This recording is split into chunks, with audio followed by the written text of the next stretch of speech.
Hi friends and family. So today I'm going to work on fixing my Heatilator fireplace. I have the natural gas fireplace model ADVR3428i. I ended up going to a service place on the west side of Madison in Wisconsin where I live. Service is available for this unit. It is no longer made. It is obsolete. Being the winter months, I went to there on October 30th. They told me the next available date was November 29th. So about four weeks before service can come out and help me out with it. So in looking at what my problem is, I decided to get the parts myself, and I'll show you exactly what I did and what my problem was. So my problem with the fireplace is that it would ignite fine using the wall switch over there. It would also, and it would burn and it would run just fine. Everything seemed to be clean, although it would turn itself off. Now, turning itself off is a normal feature of the fireplace if you're using thermostat control. It'll reach a certain temperature, it'll turn itself off, it'll get cold, turn back on, and then warm itself back up. My experience was that the fire was turning off and then instantly turning back on, which it shouldn't do. There should be a bit of a deadband, a little bit of a wiggle. It should not be bouncing, as it were, on and off, on and off. The other thing that I was having an issue with is that I do have a fan installed in this one. So this had the option of having a fan installed, and I have that option. Again, with the push buttons on the wall, you would turn the fan on, and the fan should just run constantly on at whatever speed you set it at, 3, 2, or 1, or off. That fan was also intermittently turning on and turning off. So I decided there's got to be something wrong with the electronics. Let's take a look, and I'll show you what happened. So here's the fireplace, and I already have it opened up. This opens up very simply. It lifts up and out. Everything is still powered on. Gas is still on. Art's coming in to inspect the work. So the first thing I do is I want to just sort of pull everything out, and I wanted to make sure everything was in good shape. The electronics are sort of just free-floating out here. It did take just a few moments to figure out what was going on in here. There is a battery backup. Should you lose power, you drop in a few batteries, and you can run this thing with no power on to the house, which is a good thing. I see that electric is coming from over here. I'll show you that a little bit later. This, I figured it out very quickly, was basically the fire module. So this is controlling the spark to the pilot light, and this is controlling into the gas valve as well. This main box is connected through this brown and 3 wires to the wall switch to actually control the unit. And then there's just a hodgepodge of wires, and it is not really the cleanest things of installs. It's not a very good wiring harness system, but that's how it all works. This particular unit also has 2-stage flame height, so it's either off, on at high, or on at a low. And that's actually controlled through this solenoid valve right here. Now there's a couple things that I can't do. And in an instruction manual, it talks about during installation that you pop off one of the covers and you check gas pressures. That I can't do, and I will be getting a professional for that when the schedule sort of clears up for that company on the west side. And I'll show you that information. For now, we're going to turn the gas off because safety first. All right, now let me show you what I discovered as I pulled these parts out. Okay, so here's a little bit of a closer look of the main control module. So this is the box that I've decided is controlling the on-off capabilities of the Heatilator as well as the fan that's installed in the back. And the first thing I notice, and perhaps the first thing that you're going to notice, is severe warping and deformation of the control case. This tells me this has seen a significant amount of heat and has really melted this. Since this is also the controller for the fan, I decided that, yep, this is going to be my big problem. I want a new one of these. The igniter system doesn't seem to have any issues as far as damage is concerned, as far as plastic deformation. Still seems to work, pilot light seems to light, and no real issues with the gas valve or any gas leaking or anything like that. Looking at the battery compartment, and this is why you hire professionals, to help clean your stuff for you. Looking at the battery compartment, I do have a little bit of a breakage right here that holds the battery. Not real worried about this. This is simple, probably plastic aging, as well as the heat taking its toll on the system. Not concerned about that. So here's the last piece that really caught me kind of off guard. This is what I call the power block. So behind here is going to be some wires and nuts that are going to connect this to the electrical power of the house. The main controller is plugged into it, and there's some other terminals available for other installations, I guess. And as you can tell, it is severely deformed. So really the big question for me was, did this occur over one event? Did this occur over time of too much heating? So all of these issues I will have addressed by a professional. And my intent is that that whole gas train will be serviced by someone who is qualified and has the correct tools. What that doesn't mean is that this isn't a system that a homeowner can't maintain themselves. So here is the new plastic module, power block as I call it, and this should be fairly easy to replace. I see 2 wires, so I'm going to assume there's 2 wing nuts underneath there. Ground is already connected, so I'll have to connect the house wire to there, and it looks like I have 2 mounting screws. So take those 2 out, replace. That should be pretty straightforward. We'll keep that neat and clean in the bag right now. I also have the new replacement. What I'm going to call this is the fire module, right? The ignition box. I know that this is what's controlling the pilot light. This seems fairly straightforward to replace as well. We have 2 connectors on top, the multi-pin connector on the side. These 2 are not being used on mine, so we're going to leave those blank as well. Put that back in the bag for safekeeping. And this box has the mothership brains as I drop stuff. So this is the switch plate, which we are not going to reuse. And this has the most all-important controller box in good looking condition. It looks like I also do have another solenoid valve. This controls the flame. Do I want it on high? Do I want it on low? I'm not planning on replacing that at this time, but we will save this for later. Extra pieces parts for mounting. We'll go through that. A wonderful little instruction book. And the module itself with a lot of wire. So we're going to go through this now to figure out what this all is. My intent is that every wire that comes off will be coming on here. And at this point, we're going to make a decision. I have to clean all that mess up. Obviously, you've seen there's a lot of dust and debris. I would prefer to pull all of that out, then clean it, and then be able to put everything back. But I also want to be able to take 1 wire off and put 1 wire on the new equipment so I know exactly where it goes and don't get things cross-threaded. So what I'm going to do now is I'm going to go downstairs, I'm going to turn the power off, I'm going to bring the vacuum cleaner up, and I'm going to clean around it with all the equipment there so that I can do direct replacements 1 for 1 as I go along. So to the basement, and we look for fireplace. And answer the phone.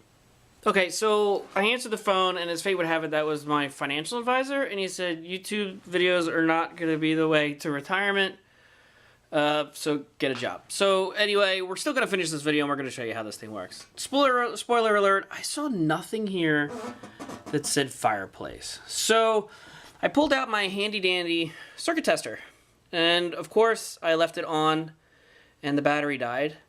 So, you know, it's a 9-volt battery. Always have backup batteries. Don't take the battery out of your smoke detector. So I plugged in the other end to the fireplace. And basically you just go down until you find the beep and you flip that one off.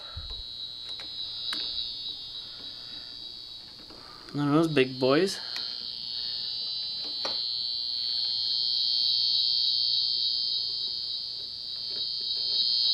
Sounded like this one, which is number 14. 14 is living room. That sort of makes sense. So let's see if it goes away when we turn this off. And the sound does go away. Okay, back to the fireplace. Good news and bad news. Good news, it was the correct breaker, and my device lamp turned off. Bad news. This is melted, and that's not good. Bad news, the breaker is labeled correctly and says it's for all of the living room. So I can't run the vacuum cleaner with the breaker off, so I turn the breaker back on. Let's get to cleaning.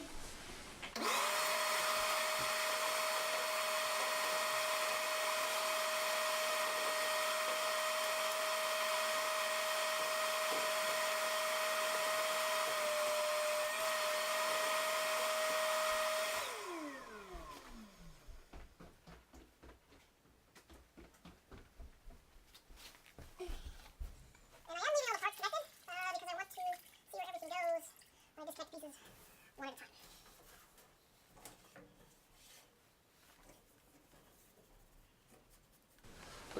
We'll get back to you in a bit. You don't need to see this.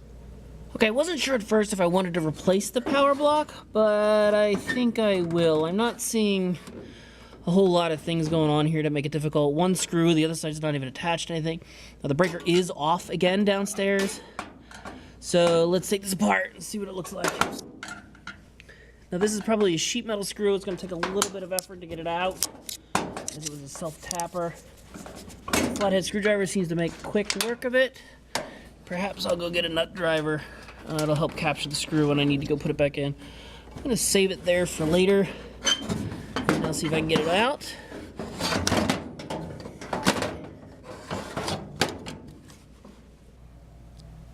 Yeah, so this looks very straightforward. I have a nut here, and I'm using an 11/32. 2 wires, a white on white and a black on black. This is not going to be any problem to replace.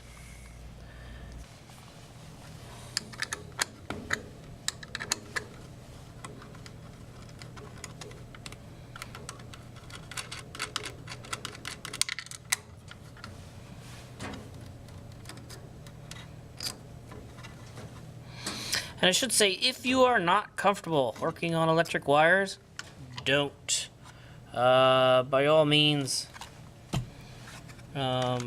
get a friend, get a neighbor, let the professionals mess with this. One thing I see here, guys, I do not like how short these pigtails are.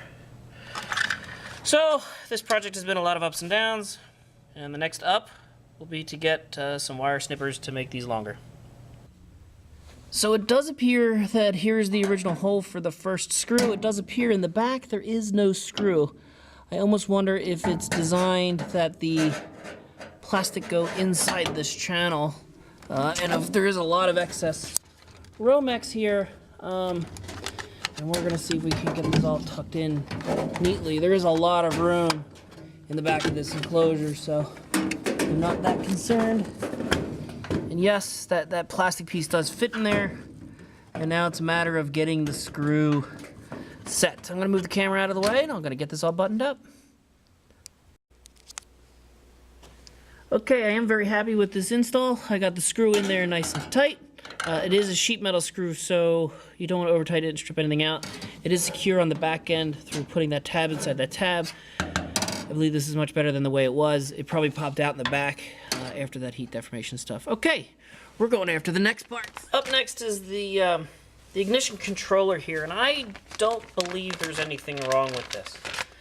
But while I'm doing this project, I'm going to replace everything. That was sort of my decision early on with the damage I saw on the power box and the controller box. Hey, let's just swap everything out. So I'm going to go one for one wire at a time.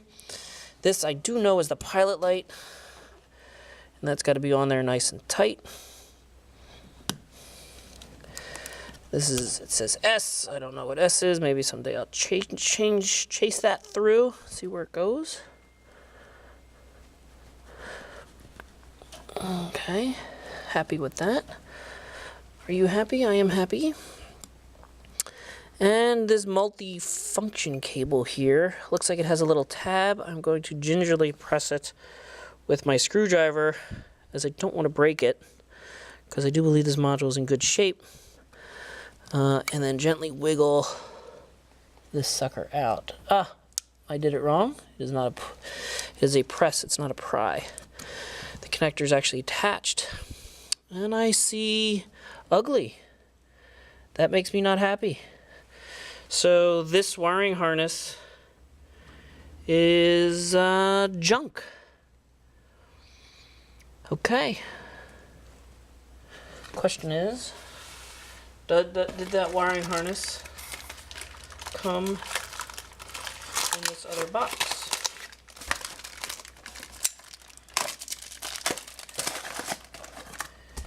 And it appears the answer is no.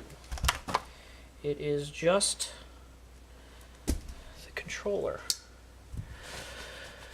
Alright, well, that gives me more interest in taking in why we've worked on this. So I will continue to use this connector.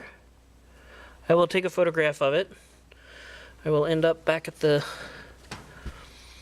place, the fireplace, see if I can't get a new wire harness to go with it. For now, she's going back in. And that's that. She is ready to go. Okay, so my next trick is to attack this box with my new box. And similar to the other unit, we're going to do one thing at a time.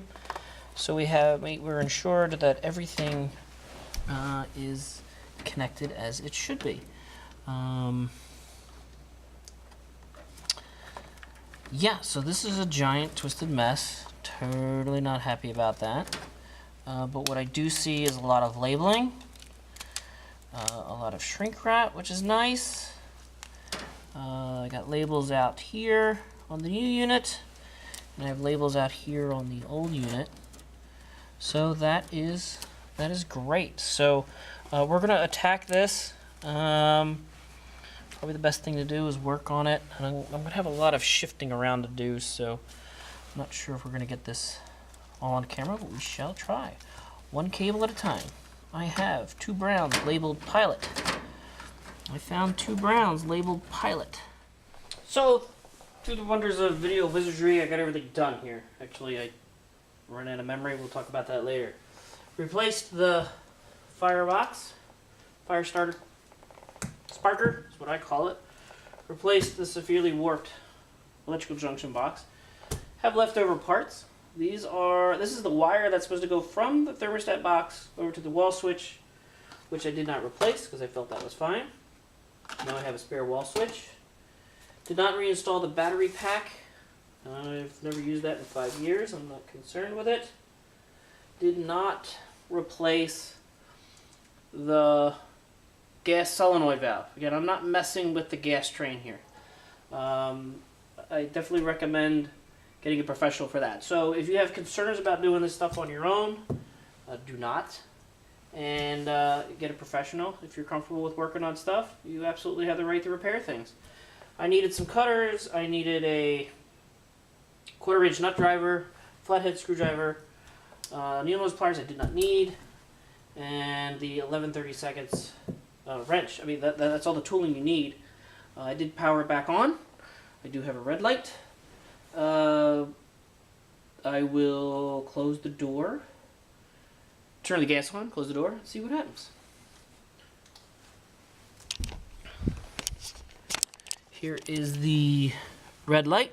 Power is back on downstairs. Clear all the gear out of the way.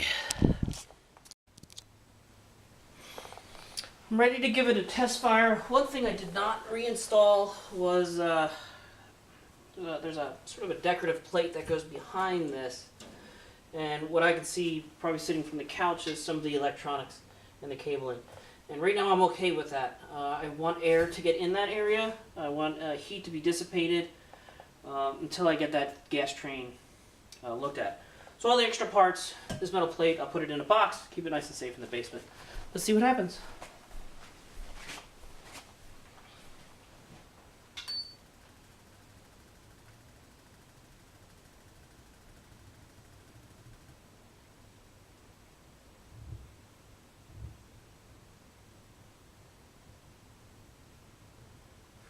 Try the fan.